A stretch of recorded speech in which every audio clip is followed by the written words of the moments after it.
ഇബ്രാഹിം കുഞ്ഞ് കുടുങ്ങുമോ എന്നാണ് ഇന്നത്തെ വാർത്താ പകൽ ഉറ്റുനോക്കുന്നത്. പാലാരിവട്ടം പാലം അഴിമതി കേസിൽ മുൻ മന്ത്രി ഇബ്രാഹിം കുഞ്ഞിനെതിരെ അന്വേഷണത്തിന് അനുമതി. ഗവർണറാണ് അന്വേഷണം നടത്താൻ വിജിലൻസിന് അനുമതി നൽകിയത്. ഇതോടെ ആവശ്യമുണ്ടെങ്കിൽ വിജിലൻസിന് ഇബ്രാഹിം കുഞ്ഞിനെ അറസ്റ്റ് ചെയ്യാനാകും. തനീഷ് തമ്പി ചേരുന്നുണ്ട്. അന്വേഷണത്തിന് അനുമതി നൽകിയ വിഷയം തനീഷ് തമ്പി നമ്മളോട് പറയും. ഒപ്പം കേസിന്റെ നിലവിലെത്തിയ അവസ്ഥ എസ് ശ്രീകാന്തും നമ്മളോട് വിശദീകരിക്കും.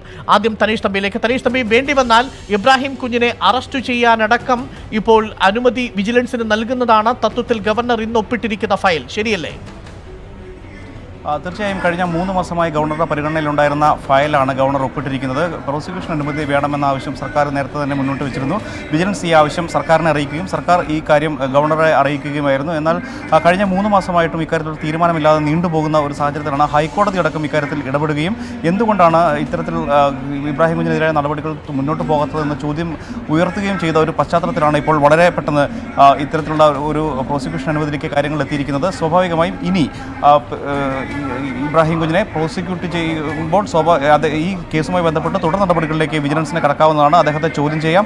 ആവശ്യമെങ്കിൽ അദ്ദേഹത്തിനെതിരെ തെളിവുകൾ കൃത്യമാണ് എന്ന് ബോധ്യമുണ്ടെങ്കിൽ അദ്ദേഹത്തെ അറസ്റ്റ് ചെയ്യുന്നതടക്കമുള്ള നടപടികളിലേക്ക് നീങ്ങാനും വിജിലൻസിന് സാധിക്കും. ഏതായാലും ഇന്ന് തന്നെ ഇക്കാര്യത്തിൽ ഒരു തീരുമാനം ഉണ്ടാകും. എന്ന് ചോദ്യം ചെയ്യണം എന്നതടക്കമുള്ള കാര്യങ്ങളിൽ തീരുമാനം ഉണ്ടാകുമെന്നുള്ളതാണ് പ്രതീക്ഷിക്കുന്നത്. കാരണം നേരത്തെ തന്നെ ഇതുമായി ബന്ധപ്പെട്ടുള്ള തെളിവുകളെല്ലാം വിജിലൻസ് ശേഖരിച്ചിരുന്നു. ഒപ്പം ടി ഒ സൂരജിൻ്റെ ഉൾപ്പെടെയുള്ള ശക്തമായ മൊഴികളും ഇബ്രാഹിം കുഞ്ഞിനെതിരെയുണ്ട്. നേരത്തെ രാജ്ഭവനിൽ ഈ ഒരു അപേക്ഷ ലഭിച്ചതിന് ശേഷം ഇതുമായി ബന്ധപ്പെട്ടുള്ള തെളിവുകൾ വേണമെന്ന ആവശ്യം വിജിലൻസിന് മുന്നിൽ രാജ്ഭവൻ വെച്ചിരുന്നു. ആ ആവശ്യത്തിൻ്റെ അടിസ്ഥാനത്തിൽ ആവശ്യമായ തെളിവുകൾ, ഇതുവരെ ശേഖരിച്ചിട്ടുള്ള തെളിവുകളും അതിൻ്റെ വിശദാംശങ്ങളും ഗവർണറെ അറിയിക്കുകയും ചെയ്തിരുന്നു. തുടർന്ന് നിയമവിദഗ്ധരുമായി കൂടിയാലോചിച്ചതിന് ശേഷമാണ് ഗവർണർ പ്രോസിക്യൂഷന് അനുമതി നൽകിയിരിക്കുന്നത്. നേരത്തെ സൂചിപ്പിച്ചതുപോലെ ഇനി ചോദ്യം ചെയ്യലിൻ്റെ സമയമാണ്. അതിനുശേഷം അതിൽ ഈ പറഞ്ഞ ആരോപണങ്ങളിൽ കഴമുണ്ട് എന്ന് വിജിലൻസിനെ ബോധ്യപ്പെടുകയും ആവശ്യമായ തെളിവുണ്ട് എന്ന് ഉറപ്പാക്കുകയും ചെയ്തു കഴിഞ്ഞാൽ ഇബ്രാഹിം കുഞ്ഞിനെ അറസ്റ്റ് ചെയ്യുന്ന കാര്യത്തിൽ അധികം വൈകില്ല എന്നുള്ളതാണ് മനസ്സിലാക്കാൻ കഴിയുന്നത്. നേരത്തെ തന്നെ തനേഷ് ഒന്ന് തുടരുക, തനേഷിലേക്ക് വരാം. ഇക്കാര്യത്തിൽ ഗവർണറുടെ പ്രതികരണം വന്നിട്ടുണ്ട്. മുൻ മന്ത്രി ഇബ്രാഹിം കുഞ്ഞിനെതിരായ പാലാരിവട്ടം പാലം അഴിമതിയിൽ ഫയൽ തന്റെ കയ്യിലില്ലെന്ന് ഗവർണർ ആരിഫ് മുഹമ്മദ് ഖാൻ വ്യക്തമാക്കി. ഇബ്രാഹിം കുഞ്ഞിനെതിരെ അന്വേഷണത്തിന് അനുമതി നൽകിയോ എന്ന ചോദ്യത്തിന് മറുപടി പറയേണ്ടത് സർക്കാരാണെന്നും ഗവർണർ വിശദീകരിച്ചു.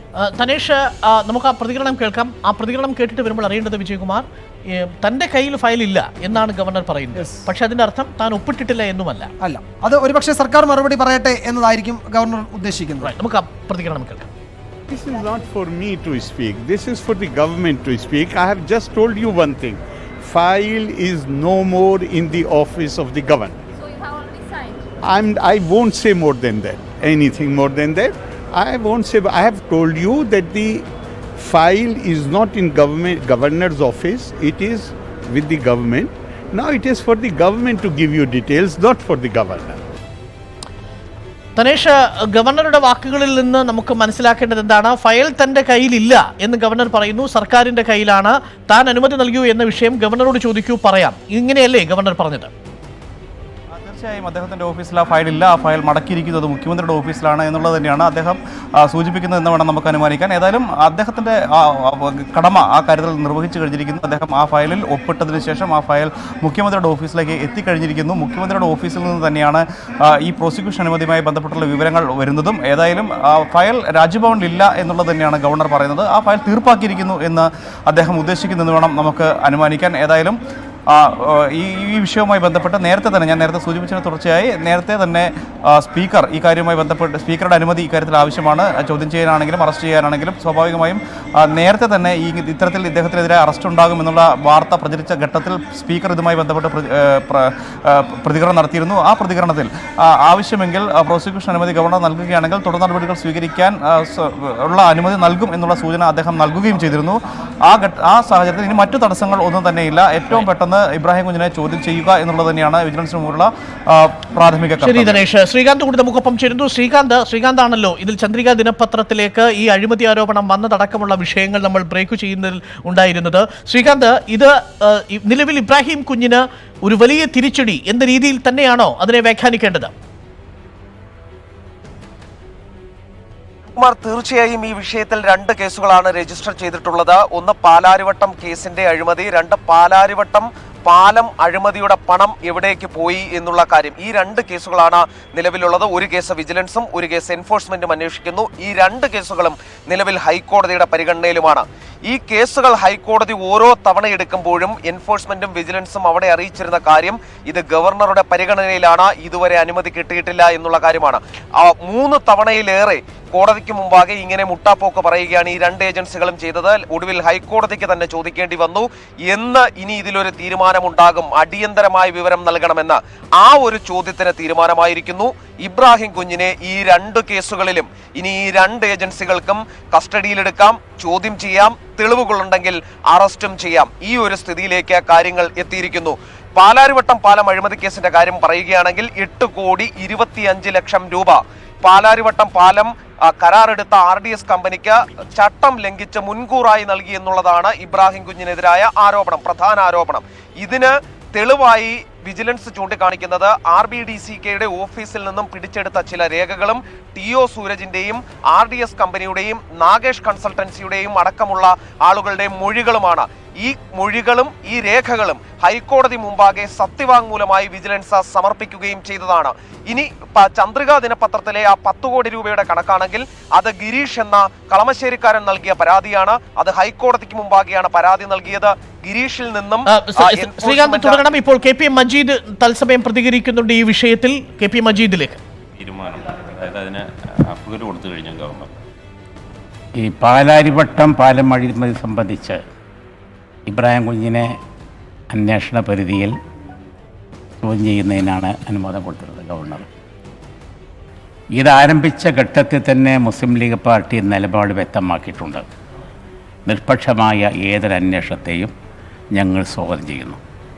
ബന്ധപ്പെട്ട മന്ത്രിയായിരുന്ന ഇബ്രാഹിം കുഞ്ഞും പറഞ്ഞിട്ടുണ്ട്, ഇതിലേത് അന്വേഷണത്തും നേരിടാൻ ഞാൻ തയ്യാറാണ് എന്ന് വ്യക്തമാക്കിയിട്ടുണ്ട്. മുസ്ലിം ലീഗ് പാർട്ടിക്ക് ഇതിൽ ഒന്നും ഒളിച്ചു വെക്കാനില്ല. ഇക്കാര്യത്തിൽ ഭയമോ ഒരാശങ്കയോ ഈ കാര്യത്തിൽ പാർട്ടിക്കില്ല. ഇപ്പോഴത്തെ ഈ അന്വേഷണം വരുന്നതിൻ്റെ അടിസ്ഥാനം എന്ന് പറയുന്നത് റിമാൻഡ് പ്രതിയുടെ ജാമ്യം അപേക്ഷ കൊടുക്കുമ്പോൾ വന്ന സ്റ്റേറ്റ്മെൻറ്റ് അടിസ്ഥാനത്തിലാണ്. കാരണം വെച്ചിട്ടുണ്ടെങ്കിൽ ക്രമം തെറ്റി അഡ്വാൻസ് മൊബൈൽ സംഖ്യ അഡ്വാൻസ് കൊടുത്തതിനെ സംബന്ധിച്ചാണ്. മൊബൈലൈസേഷൻ അഡ്വാൻസ് ഫണ്ട് 8 കോടി രൂപ കൊടുത്തതിനെ സംബന്ധിച്ചാണ്.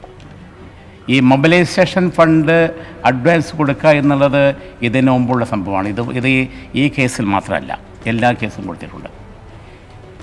ഈ കേസിൽ 7% പലിശ വെച്ചിട്ടാണ് കൊടുത്തത്, 8 കോടി രൂപ. ആ കൊടുത്ത സംഖ്യ തിരിച്ചടച്ചിട്ടുണ്ട്. ഗവൺമെൻറ്റിന് തന്മൂലം യാതൊരുവിധ നഷ്ടവും വന്നിട്ടില്ല. CBCയുടെ ഗൈഡിലനുസരിച്ച്, സെൻട്രൽ വിജിലൻസ് കമ്മീഷൻ്റെ ഗൈഡിനനുസരിച്ച് ഒരു പൈസയും പലിശയും ഈടാക്കാതെ ഇതുപോലെ അഡ്വാൻസ് കൊടുക്കാനുള്ള guide ലൈനുണ്ട്.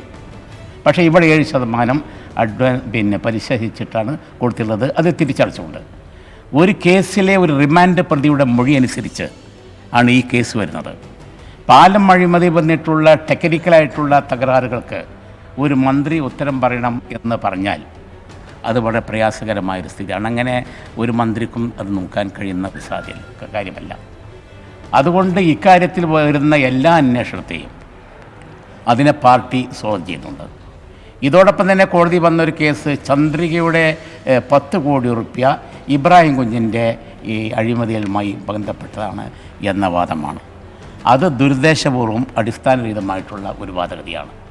Chandrika Muslim printing and publishing company നടത്തുന്ന ഒരു പത്രമാണ്. ആ പത്രത്തിൽ ഈ സംഖ്യ എങ്ങനെയാണ് വന്നിട്ടുള്ളതെന്നും അതിൻ്റെ സോഴ്സ് എന്താണെന്നും നേരത്തെ ടാക്സ് ഡിപ്പാർട്ട്മെൻറ്റിനെ ബോധ്യപ്പെടുത്തിയിട്ടുണ്ട്. അവർ അതിന് അംഗീകാരം നൽകിയിട്ടുണ്ട്.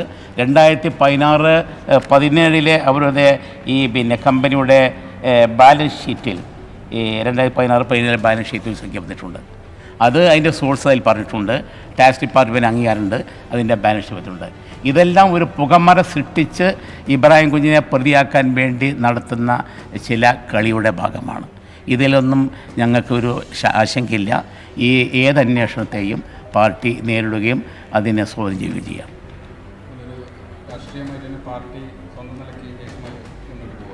അല്ല, ഈ കേസിൽ ഞാൻ പറഞ്ഞല്ലോ, ഇതിൽ ഞങ്ങൾക്കൊരു ഭയമോ ആശങ്കയോ ഉള്ളൊരു കേസല്ല.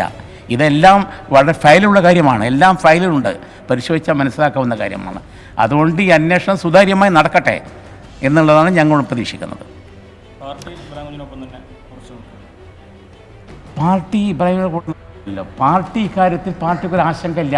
പാർട്ടിക്ക് ആശങ്കയും ഭയവുമില്ല എന്നാണ് ഇപ്പോൾ KP മജീദ് ഇബ്രാഹിം കുഞ്ഞിന് പ്രോസിക്യൂട്ട് ചെയ്യാൻ അന്വേഷണത്തിന് വേണ്ടിയുള്ള അനുമതി ഗവർണർ നൽകുന്നതുമായി ബന്ധപ്പെട്ട വാർത്തയോട് ഇപ്പോൾ പ്രതികരിച്ചിരിക്കുന്നത്. നേരത്തെ ഈ വിഷയം ഗവർണറുടെ പരിഗണനയിലെത്തിയ സമയത്ത് കൂടുതൽ തെളിവുകൾക്കായി സർക്കാരിലേക്ക് തിരികെ അയക്കുകയായിരുന്നു. ഇപ്പോൾ വീണ്ടും സർക്കാർ ആ തെളിവുകൾ സഹിതം ഹാജരാക്കുമ്പോഴാണ് ഗവർണറെ അന്വേഷണ പരിധിയിൽ ഉൾപ്പെടുത്താനുള്ള അനുമതി ഗവർണർ ഇത്തരമൊരു അന്വേഷണ പരിധിയിലേക്ക് ഇബ്രാഹിം കുഞ്ഞിനെ ഉൾപ്പെടുത്താനുള്ള അനുമതി ഇപ്പോൾ നൽകുകയും ചെയ്യുന്നത്. ഒരിക്കൽ കൂടി ചേരുന്നുണ്ട് ധനേഷ്. ഇപ്പോൾ മുസ്ലിം ലീഗ് ഇതിനെ ശ്രീകാന്ത് ഇപ്പോൾ ഇതിനെ മുസ്ലിം ലീഗ് പ്രതിരോധിക്കാൻ ശ്രമിക്കുന്നത് ഭയമോ ആശങ്കയോ ഇല്ല, റിമാൻഡ് പ്രതിയായിരുന്ന TO സൂരജ് നൽകിയിരിക്കുന്ന ഒരു മൊഴിയുടെ അടിസ്ഥാനത്തിലാണ് ഇബ്രാഹിം കുഞ്ഞിനെതിരെ ഇത്തരത്തിലൊരു അനുമതി നൽകിയിരിക്കുന്നത്. ഇതിനെ രാഷ്ട്രീയമായി നേരിടും എന്നാണ് മുസ്ലിം ലീഗ് പറയുന്നത്. അരുൺ, ഈ വിഷയത്തിൽ മനസ്സിലാക്കേണ്ട കാര്യം ഇതിൽ TO സൂരജിന്റെ മൊഴി മാത്രമല്ല വിജിലൻസിന്റെ പക്കലുള്ള തെളിവ് എന്നുള്ളതാണ്. RBDCKയുടെ ഓഫീസിൽ നിന്നും പിടിച്ചെടുത്ത ചില രേഖകൾ അത് നിർണായക തെളിവാണ് എന്ന് വിജിലൻസ് ഹൈക്കോടതി മുമ്പാകെയാണ് സത്യവാങ്മൂലം നൽകിയിട്ടുള്ളത്. ഈ സത്യവാങ്മൂലത്തിന്റെ അടിസ്ഥാനത്തിലാണ് ഹൈക്കോടതി ഈ കേസും പരിഗണനയിൽ എടുത്തിരിക്കുന്നത്.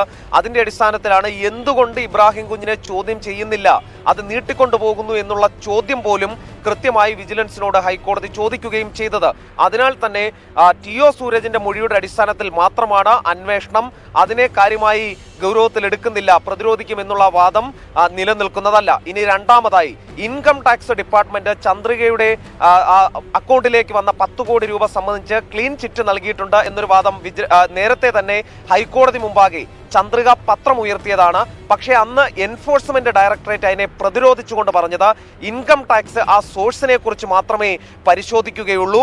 പക്ഷേ ആ പണം വന്ന സോഴ്സ് ഏതെങ്കിലും തരത്തിൽ കൃത്രിമത്വം നടത്തുന്ന ആളുകളാണോ അല്ലെങ്കിൽ ഏതെങ്കിലും തരത്തിൽ ആരോപണ വിധേയരാണോ, അങ്ങനെയുള്ള കാര്യങ്ങളാണ് എൻഫോഴ്സ്മെന്റ് കൂടുതലായി ശ്രീകാന്ത്, വിശദമായി ഒരു പക്ഷേ ഈ വിഷയത്തിൽ ഇനി അന്വേഷണം നടക്കാൻ പോകുന്നതേ ഉള്ളൂ. വിജിലൻസ് അതിന്റെ തുടർ നടപടികൾ വേഗത്തിൽ തുടങ്ങാൻ സാധ്യതയുണ്ട്. 2 കേസുകൾ, ഒന്ന് പാലാരിവട്ടം പാലവും മറ്റൊന്ന് ചന്ദ്രികയുടെ അക്കൗണ്ടിലൂടെ വന്ന 10 കോടിയുടേത്. രണ്ടും ഇബ്രാഹിം കുഞ്ഞിനെയും മുസ്ലിം ലീഗിനെ സംബന്ധിച്ചിടത്തോളം രാഷ്ട്രീയമായി പ്രതിസന്ധി സൃഷ്ടിക്കുന്നത് തന്നെയാണ്. ഒരു കാര്യം നമുക്ക് ഇതിൽ വ്യക്തമാക്കാനുള്ളത്, ഇത് അന്വേഷണത്തിനുള്ള അനുമതി മാത്രമാണ് ഇപ്പോൾ ഗവർണർ നൽകിയിരിക്കുന്നത്, പ്രോസിക്യൂട്ട് ചെയ്യാനുള്ള അനുമതി അല്ല അർത്ഥത്തിൽ. നമുക്ക് മറ്റു വാർത്തയിലേക്ക്. ദേശീയമായി ഇന്നത്തെ വാർത്താ പകൽ കണ്ട ഏറ്റവും പ്രധാനപ്പെട്ട വാർത്തയിലേക്കാണ് നമ്മൾ പോകുന്നത്. അയോധ്യയിൽ രാമക്ഷേത്ര നിർമ്മാണത്തിന് ട്രസ്റ്റ് രൂപീകരിച്ചതായി പ്രധാനമന്ത്രി നരേന്ദ്രമോദി. ശ്രീരാമ ജന്മഭൂമി തീർത്ഥക്ഷേത്രം എന്ന പേരിലാണ് ട്രസ്റ്റ് രൂപീകരിച്ചിരിക്കുന്നത്. ക്ഷേത്ര നിർമ്മാണം സമയബന്ധിതമായി പൂർത്തിയാക്കും. നടപടി സുപ്രീം കോടതി ഉത്തരവിന്റെ പശ്ചാത്തലത്തിലാണെന്നും പ്രധാനമന്ത്രി ലോക്സഭയെ അറിയിച്ചു.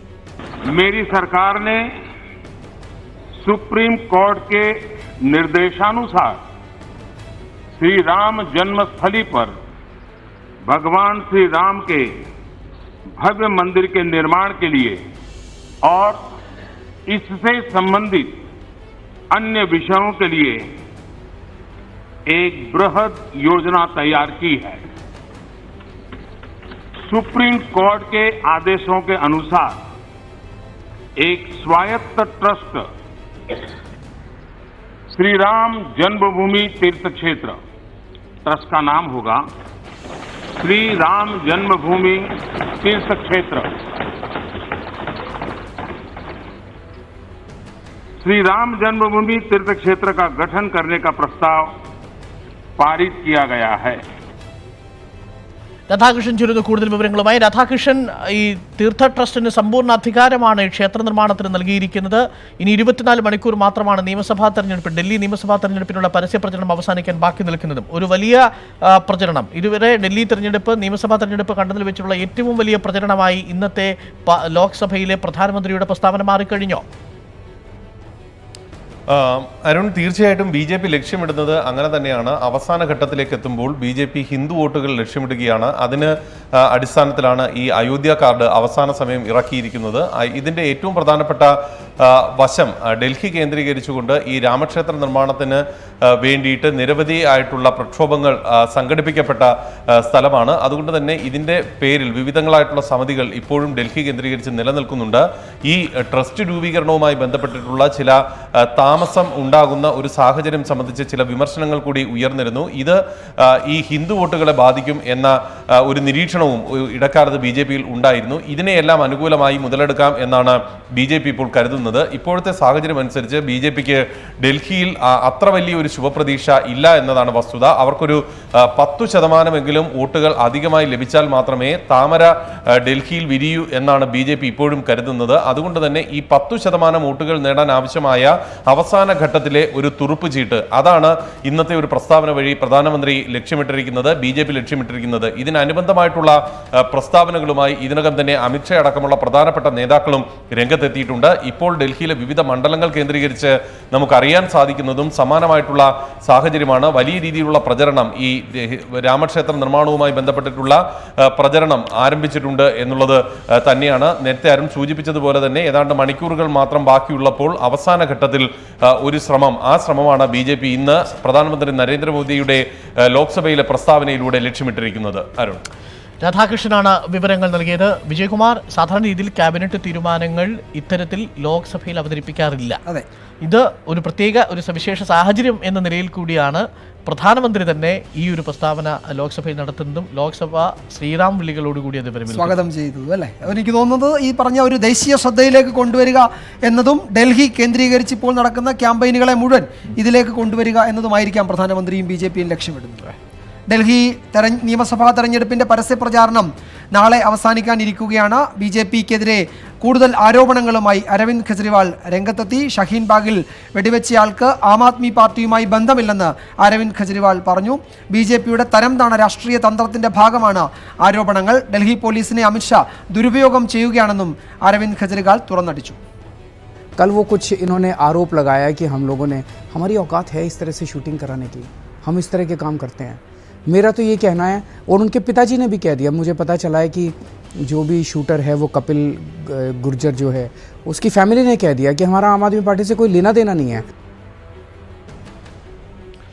അതിനിടെ നരേന്ദ്രമോദി, രാഹുൽ ഗാന്ധി, പ്രിയങ്ക ഗാന്ധി തുടങ്ങിയ പ്രമുഖ നേതാക്കൾ വിവിധയിടങ്ങളിൽ തിരഞ്ഞെടുപ്പ് റാലികളിൽ പങ്കെടുക്കും. വൈശാഖ് ശ്രീധരൻ ചേരുന്നു കൂടുതൽ വിവരങ്ങളുമായി. വൈശാഖ് ശ്രീധരൻ, അവസാന മണിക്കൂറുകളിൽ പ്രചരണത്തിന് എങ്ങനെയാണ് ചൂടുപിടിക്കുന്നത്?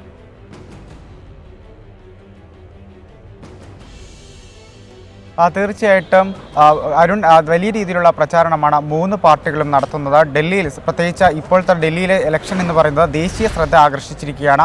കാരണം പൗരത്വ നിയമ പ്രതിഷേധമൊക്കെ നമ്മൾ ഡൽഹിയിൽ കണ്ടതാണ്. അതുകൊണ്ട് തന്നെ വലിയ പ്രാധാന്യം ദേശീയ തലത്തിൽ തന്നെ ഡൽഹിയെ സംബന്ധിച്ചോളം ഇപ്പോൾ ഉണ്ട്. അതും നിയമസഭാ തെരഞ്ഞെടുപ്പായാൽ പോലും വലിയ രീതിയിലുള്ള പ്രാധാന്യം ദേശീയ തലത്തിൽ തന്നെ ഡൽഹിയിലുണ്ട്. അതുതന്നെ എങ്ങനെയെങ്കിലും ഡൽഹി പിടിച്ചെടുക്കുക എന്നുള്ള ലക്ഷ്യമാണ് മൂന്ന് പാർട്ടികളുമുള്ളത്. ആം ആദ്മി പാർട്ടിക്കകത്തെ തുടർ ഭരണം ലഭിക്കുക എന്നുള്ള ഒരു ഉറച്ച ആത്മവിശ്വാസം അവരിലുണ്ട്.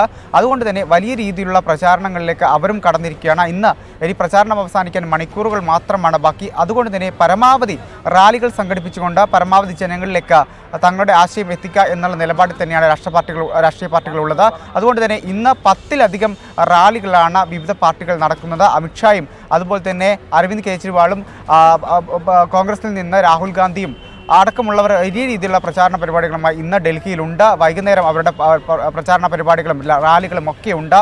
വലിയ രീതിയിലുള്ള ആരോപണങ്ങളും പ്രത്യാരോപണങ്ങളുമായി എല്ലാ രാഷ്ട്രീയ പാർട്ടികളും രംഗത്തുണ്ട്. അതിൽ ഏറ്റവും പ്രധാനപ്പെട്ടത് ഷഹീൻ ബാഗ് വിഷയമാണ്. BJP ഈ തെരഞ്ഞെടുപ്പിൽ ഉടനീളം ഉയർത്തിക്കാണിക്കാൻ ശ്രമിച്ചതും കഴിഞ്ഞ ദിവസം പ്രധാനമന്ത്രി നരേന്ദ്രമോദി അതിനെ നേരിട്ട് ആക്രമിച്ചതിലൂടെ വലിയ രീതിയിലുള്ള ജനശ്രദ്ധ അതിലേക്ക് ലഭിക്കുകയും ചെയ്തു. പ്രചാരണത്തിലടക്കം തന്നെ വലിയ രീതിയിലുള്ള ശ്രദ്ധ എത്തുകയും ചെയ്തു. അതിൽ ഷഹീൻ ബാഗിൽ വെടിവെച്ച ആൾ ആം ആദ്മി പാർട്ടി പ്രവർത്തകരാണെന്നാണ് പോലീസിന്റെ കണ്ടെത്തൽ. അതുമായി ബന്ധപ്പെട്ട ചിത്രങ്ങളും പോലീസ് പുറത്തുവിട്ടിരുന്നു. പക്ഷെങ്കിൽ അതിനെ കൗണ്ടർ ചെയ്തുകൊണ്ടാണ് അല്പം മുമ്പ് അരവിന്ദ് കെജ്രിവാൾ രംഗത്തെത്തിയത്. ആം ആദ്മി പാർട്ടിയുമായി അദ്ദേഹത്തിന് ബന്ധമില്ല, അത് തരം താന്ന ഒരു രാഷ്ട്രീയ കളി മാത്രമാണ് BJP-യുടേത്.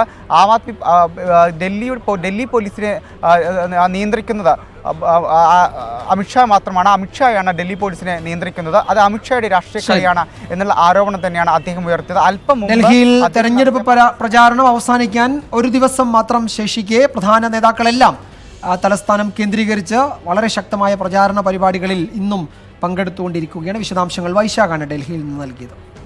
കൊറോണയിലേക്ക് വരാം. അതെ,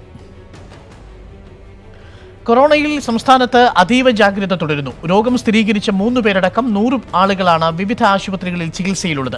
കാസർഗോഡ് ഒരാളെ കൂടി ജില്ലാ ആശുപത്രിയിൽ പ്രവേശിപ്പിച്ചു. ആരോഗ്യവകുപ്പിന്റെ കണക്കനുസരിച്ച് 2231 പേർ വീടുകളിലും നിരീക്ഷണത്തിൽ തുടരുകയാണ്. കൊറോണയ്ക്കെതിരെ സംസ്ഥാനത്തുടനീളം ആരോഗ്യവകുപ്പ് ബോധവൽക്കരണ പരിപാടികളും സംഘടിപ്പിച്ചിട്ടുണ്ട്. ദീപക് മലയമ്മ ചേരുന്നു കൂടുതൽ വിശദാംശങ്ങളുമായി. ദീപക്, വലിയ രീതിയിലുള്ള പ്രതിരോധം അതിപ്പോഴും നമ്മൾ തുടരുന്നു. പുതിയ കേസുകളൊന്നും റിപ്പോർട്ട് ചെയ്യപ്പെട്ടിട്ടില്ല എന്നത് ആരോഗ്യവകുപ്പിന് ആശ്വാസം നൽകുകയും ചെയ്യുന്നുണ്ട്. എന്തൊക്കെയാണ് ഇന്ന് ഈ കൊറോണയുമായി ബന്ധപ്പെട്ട് സർക്കാർ തലത്തിൽ നമുക്ക് കിട്ടുന്ന സൂചനകൾ? ഏറ്റവും ഒടുവിലത്തെ കണക്ക് വരുമ്പോൾ 100 ആളുകൾ, അതായത് ആദ്യമേ രോഗം സ്ഥിരീകരിച്ച 3 പേരടക്കം മൊത്തം 100 പേർ വിവിധ ആശുപത്രികളിലായി ചികിത്സയിൽ ഉണ്ട് എന്നുള്ളതാണ് ആരോഗ്യവകുപ്പ് നൽകുന്ന കണക്ക്. ഒപ്പം 2321 ആളുകൾ വീടുകളിൽ, അവരവരുടെ വീടുകളിൽ തന്നെ നിരീക്ഷണത്തിൽ കഴിയുന്ന സാഹചര്യവും നിലനിൽക്കുന്നുണ്ട്. ഇന്നലത്തേതിൽ നിന്ന് വിഭിന്നമായി ഇന്നേക്ക് പുതിയ കണക്ക് വരുമ്പോൾ കുറച്ച് ആളുകളുടെ കൂടി എണ്ണത്തിൽ വർധനവുണ്ടായിട്ടുണ്ട്. പക്ഷേ അത് കൃത്യമായ ജാഗ്രതയുടെ ഭാഗമായുള്ള നിരീക്ഷണം മാത്രമാണ് എന്നുള്ളത് നമുക്ക് എടുത്തു പറയാൻ സാധിക്കും. മറ്റ് കേസുകളൊന്നും തന്നെ റിപ്പോർട്ട് ചെയ്യപ്പെടുന്ന സാഹചര്യം ഉണ്ടായിട്ടില്ല. കാസർഗോഡ് ഒരാളെ കൂടി ജില്ലാ ആശുപത്രിയിലെ ഐസൊലേഷൻ വാർഡിലേക്ക് മാറ്റുന്ന സാഹചര്യമുണ്ട്. അവിടെ 12ഓളം സാമ്പിളുകളിൽ മേലുള്ള പരിശോധനാ ഫലം ഇനിയും പുറത്തേക്ക് വരാനുള്ള ഒരു സാഹചര്യവുമുണ്ട്. പക്ഷേ അത്തരത്തിൽ ആശങ്കപ്പെടേണ്ട ഒരു സാഹചര്യം ഇല്ല എന്നുള്ളത് തന്നെയാണ് ആരോഗ്യവകുപ്പ് വ്യക്തമാക്കുന്നത്. ഒപ്പം മുൻകരുതൽ നടപടികൾ സജീവമായി തന്നെ ആരോഗ്യവകുപ്പ് ഇടപെട്ടുകൊണ്ട് നടപ്പിലാക്കുന്നു എന്നുള്ളതാണ് ഏറ്റവും പരമപ്രധാനമായ കാര്യം. ഇന്ന് തന്നെ പുറത്തു വന്നിരിക്കുന്ന ഒരു വാർത്ത എന്ന് പറയുന്നത് മദ്യപിച്ച് വാഹനം ഓടിക്കുന്ന ആളുകളെ കണ്ടെത്തുന്നതിന് വേണ്ടി ബ്രീത്ത് അനലൈസർ പൊതുവെ ഉപയോഗിക്കാറുണ്ട്. തൽക്കാലം ഒരു അറിയിപ്പ് വരെ അത്തരത്തിൽ ബ്രീത്ത് അനലൈസർ ഉപയോഗിക്കേണ്ടതില്ല എന്ന പോലീസ് മേധാവി തന്നെ ഉത്തരവിറക്കുന്ന ഒരു സാഹചര്യം ഉണ്ടാകുന്നു. മറിച്ച് അത്തരത്തിൽ ഏതെങ്കിലും തരത്തിൽ ഒരു വാഹനം ഓടിക്കുന്ന ആളെ സംബന്ധിച്ച് സംശയം തോന്നുകയാണെങ്കിൽ അദ്ദേഹത്തെ മെഡിക്കൽ പരിശോധനയ്ക്ക് വിധേയമാക്കണം എന്നുള്ള നിർദ്ദേശം നൽകുന്നു. ഇത്തരത്തിൽ വായു മുഖാന്തരം പകരുന്ന ഒരു രോഗം എന്നുള്ള നിലയ്ക്ക് മുൻകരുതലുകൾ പൂർണ്ണമായും എടുത്തിരിക്കുന്നു. ഇന്നലെ തന്നെ വിദ്യാർത്ഥികളുടെയൊക്കെ പഠനയാത്ര ഉൾപ്പെടെയുള്ള കാര്യങ്ങളിൽ ഒരു വ്യക്തമാണ് ദീപക്. കൊറോണയുടെ കാര്യത്തിൽ ശക്തമായ പ്രതിരോധത്തിൽ തന്നെയാണ് സർക്കാർ. പുതിയ കേസുകൾ റിപ്പോർട്ട് ചെയ്യപ്പെടുന്നില്ല എന്നത് പ്രതിരോധ പ്രവർത്തനങ്ങളെ ദുർബലമാക്കുന്നില്ല. അതെ, നമുക്ക് ഇക്കാര്യത്തിൽ ലോകവ്യാപകമായി എന്താണ് സാഹചര്യമെന്ന് പരിശോധിക്കാം. കൊറോണ വൈറസ് ബാധയെ തുടർന്ന് മരിച്ചവരുടെ എണ്ണം 492 ഇന്നലെ 65 പേരാണ് ചൈനയിൽ മരിച്ചത്. വൈറസിന്റെ പ്രഭവ കേന്ദ്രമായ ഹ്യൂബെ പ്രവിശ്യയിലാണ് മരണം ഏറെയും. വൈറസ് ബാധ സ്ഥിരീകരിച്ചവരുടെ എണ്ണം 24,538 ഉയർന്നിരിക്കുകയാണ്. ഇന്നലെ മാത്രം പുതുതായി 3,887 പേർക്ക് ചൈനയിൽ വൈറസ് സ്ഥിരീകരിച്ചു. ചൈനയ്ക്ക് പുറത്തും പുതിയ കൊറോണ കേസുകൾ റിപ്പോർട്ട് ചെയ്യുന്നുണ്ട്. ഹോങ്കോങ്ങിലും ഫിലിപ്പീൻസിലും 2 പേർ കഴിഞ്ഞ ദിവസങ്ങളിൽ മരിച്ചിരുന്നു. ജപ്പാനീസ് ആഡംബര കപ്പലിലെ 10 വിനോദസഞ്ചാരികൾക്ക് കൊറോണ വൈറസ് ബാധ സ്ഥിരീകരിച്ചിട്ടുണ്ട്. ജപ്പാനിലെ യൊക്കോഹാമ തുറമുഖത്ത് പിടിച്ചിട്ടിരിക്കുന്ന കപ്പലിലുള്ളവരെ പുറത്തിറങ്ങാൻ അനുവദിച്ചിട്ടില്ല. 3700 സഞ്ചാരികളും ജീവനക്കാരും കപ്പലിലുണ്ട്. കപ്പലിലുള്ള 273 പേരുടെ സാമ്പിളുകൾ പരിശോധിച്ചതിൽ നിന്നാണ് 10 പേർക്ക് രോഗം ബാധിച്ചതായി വ്യക്തമായത്. എല്ലാവരെയും പരിശോധനയ്ക്ക് വിധേയമാക്കുമെന്ന് അധികൃതർ അറിയിച്ചു. കഴിഞ്ഞ മാസം ഇതേ കപ്പലിൽ യാത്രക്കാരനായിരുന്ന ഹോങ്കോങ് സ്വദേശിയായ 80-കാരന് വൈറസ് സ്ഥിരീകരിച്ചതോടെയാണ് കപ്പൽ നിരീക്ഷണത്തിലായത്. International desk 24.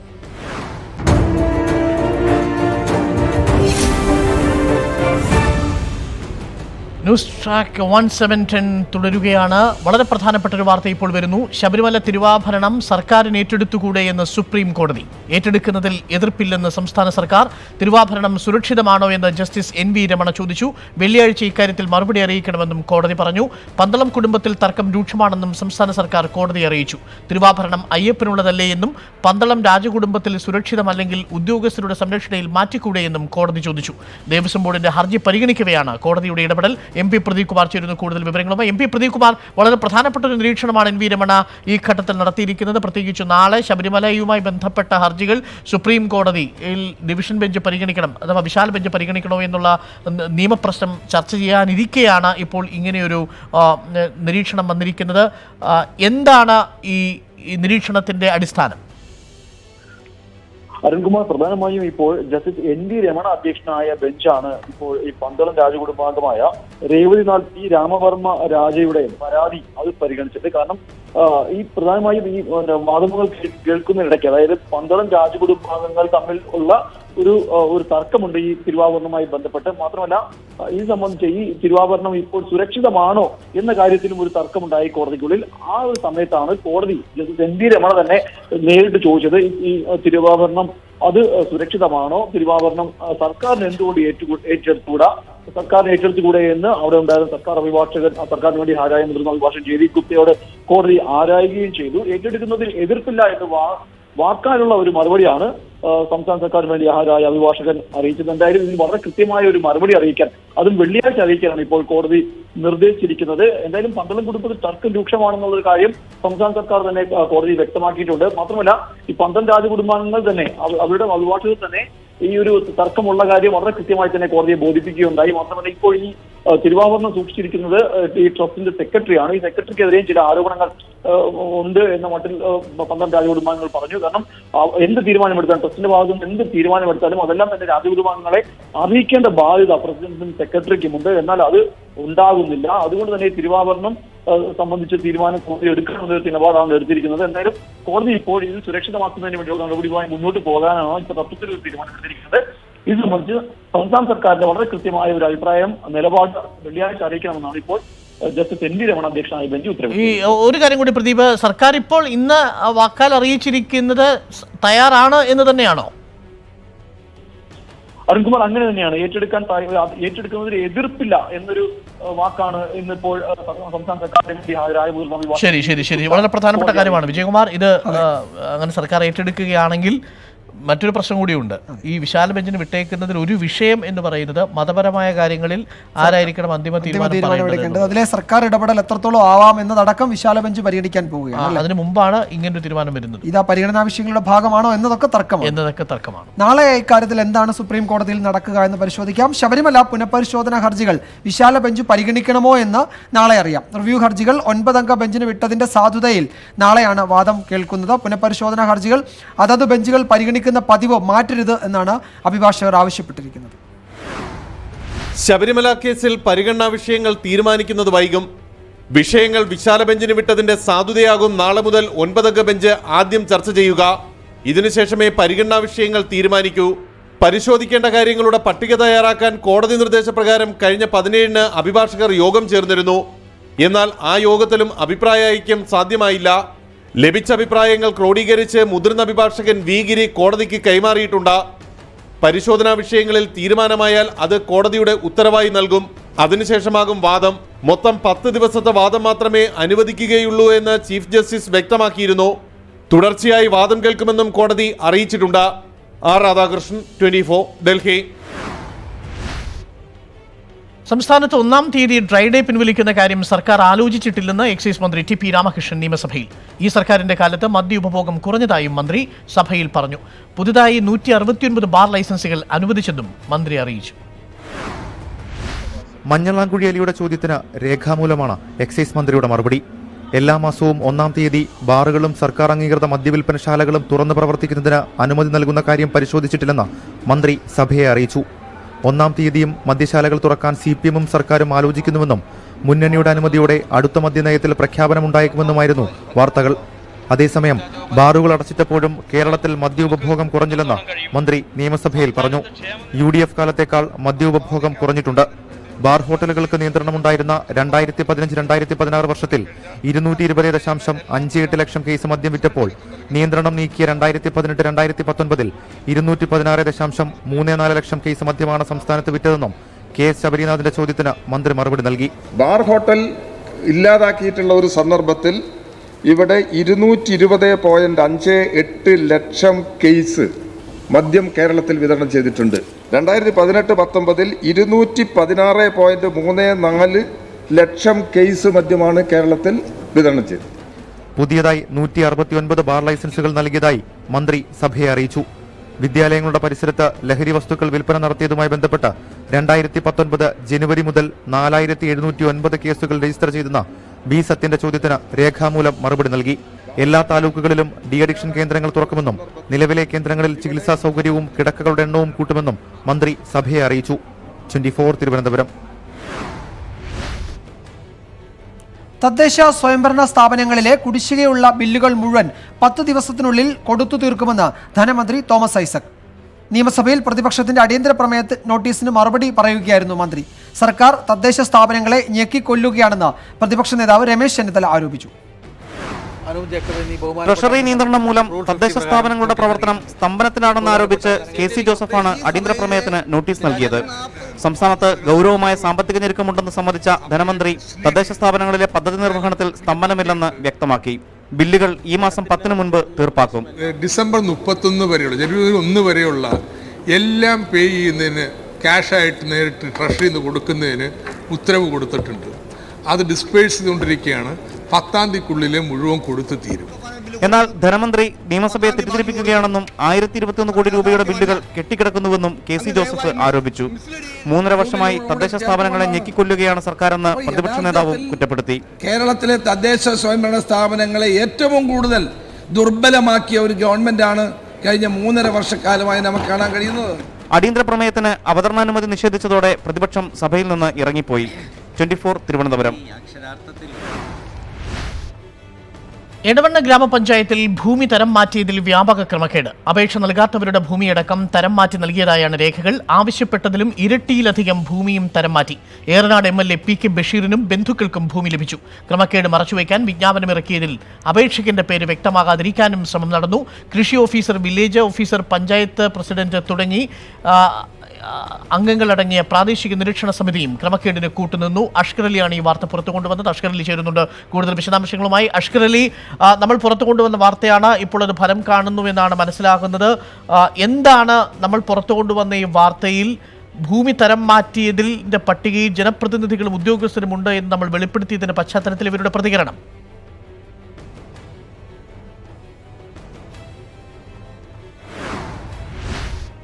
അരുൺ, ഇന്ന് രാവിലെയാണ് നമ്മൾ ഇതുമായി ബന്ധപ്പെട്ട വാർത്ത പുറത്തുവിട്ടത്. അഥവാ എടവണ്ണ ഗ്രാമപഞ്ചായത്തിന് കീഴിൽ 2 വില്ലേജ് ഓഫീസുകളിലായി 109 അപേക്ഷകർക്ക് അവർ ആവശ്യപ്പെട്ടതിലും അധികം ഭൂമി 8-10 സെൻറ്റ് ഭൂമി തരം മാറ്റുന്നതിന് അപേക്ഷ സമർപ്പിച്ചവർക്ക് അടക്കം 100-ഉം 200-ഉം സെൻറ്റ് ഭൂമി വരെ, ഏക്കർ കണക്കിന് ഭൂമി വരെ ഒരു പരിഗണന നൽകാതെ ഭൂമി തരം മാറ്റി നൽകി എന്നുള്ള ആരോപണം പുറത്തു കൊണ്ടുവന്നത്. ഇതുമായി ബന്ധപ്പെട്ടുകൊണ്ട് LDFിൻ്റെ പ്രവർത്തകർ, CPMൻ്റെ പ്രവർത്തകർ എടവണ്ണ പഞ്ചായത്ത് ഓഫീസ് കൃഷിഭവൻ ഓഫീസ് ഉപരോധിക്കുകയും ചെയ്തിരുന്നു.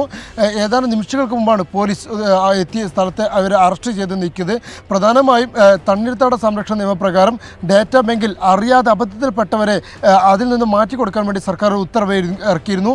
ഈ ഉത്തരവിനെ മറപിടിച്ചുകൊണ്ടാണ് ഇത്തരത്തിൽ വ്യാപകമായ രീതിയിൽ തന്നെ ഒരു ക്രമക്കേട് എടവണ്ണ ഗ്രാമപഞ്ചായത്തിൽ നടത്തിയിരിക്കുന്നത്. അതിൽ PK ബഷീർ MLAയും അതുപോലെ തന്നെ PK ബഷീർ MLAയുടെ സഹോദരൻ ഉൾപ്പെട്ടവരുടെ ഭൂമിയും ഇത്തരത്തിൽ ക്രമാതീതമായി അവർ ആവശ്യപ്പെട്ട അതിലും അധികം ഭൂമി തരം മാറ്റി നൽകി ഉൾപ്പെട്ടിട്ടുണ്ട്. ഇവരുടെ പ്രതികരണം ഇതുവരെ ഈ വിഷയത്തിൽ ഉണ്ടായിട്ടില്ല എന്നുള്ളത് തന്നെയാണ്. പക്ഷേ പഞ്ചായത്ത് ഓഫീസിലേക്കും അതുപോലെ തന്നെ കൃഷി ഓഫീസിലേക്കും പ്രദേശത്തെ വിവിധ രാഷ്ട്രീയ പാർട്ടികളുടെ നേതൃത്വത്തിലുള്ള മാർച്ചുകൾ നടക്കുന്നുണ്ട്. മാത്രമല്ല നാളെ ഒരു ബഹുജന മാർച്ചും എടവണ്ണ ഗ്രാമപഞ്ചായത്ത് ഓഫീസിലേക്ക് അവിടുത്തെ പ്രദേശത്തെ പ്രാദേശിക രാഷ്ട്രീയ പാർട്ടികൾ പ്രഖ്യാപിച്ചിട്ടുണ്ട്. അരുൺ, അഷ്കർ അലിയാണ് ഈ വാർത്ത റിപ്പോർട്ട് ചെയ്തത്. 24 ആണ് ഈ വാർത്ത പുറത്തു കൊണ്ടുവന്നത്.